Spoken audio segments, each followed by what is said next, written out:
ఈ నెల 4వ తేదీ రాయచోటిలో ప్రతి సంవత్సరం ఆనవాయితీగా భక్తి శ్రద్ధలతో జరిగే వీరభద్రస్వామి పర్వేటి ఉత్సవం నిర్వహించిన రహదారి మీదుగా జరుగుతున్న సందర్భంలో అన్య మతస్థులు పథకం ప్రకారం ఏకపక్షంగా ఉత్సవంపై దాడికి తెగబడడం వల్ల ప్రశాంతంగా భక్తి ప్రవృత్తులతో జరిగే ఉత్సవం తీవ్రమైన గందరగోళానికి దారితీసింది.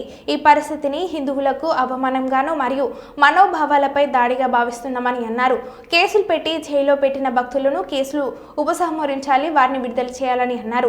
ఉత్సవంపై యోజనాబద్ధంగా రాళ్లు వేసేందుకు దాడి చేయుటకు ప్రణాళికలు రచించిన వారిని పోలీసులపై దాడి చేసి పోలీసులు గాయపరిచిన వారిని కఠినంగా శిక్షించాలని అన్నారు.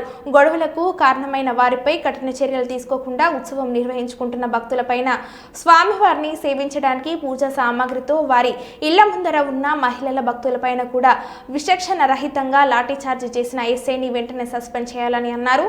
దేవతల ఊరేగింపులపై ఎటువంటి ఆంక్షలు లేకుండా గౌరవప్రదంగా పండుగలు ఉత్సవాలు జరుపుకునే విధంగా ప్రశాంత వాతావరణాన్ని కలిగించాలని అధికారులను డిమాండ్ చేస్తున్నామని అన్నారు.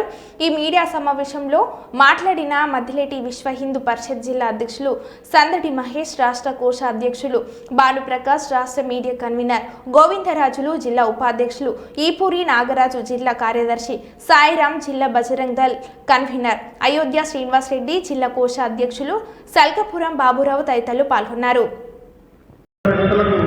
ప్రతి జిల్లా పరిషత్లో అన్న కార్యక్రమం నిర్వహిస్తున్నామని తెలియజేస్తూ గత నెలలో జరిగిన అయ్యప్ప స్వామి శోభయాత్ర మర్చిపోకముందే ఇంకో సంఘటన రాయచోటి జరుగుతూ ఉంది.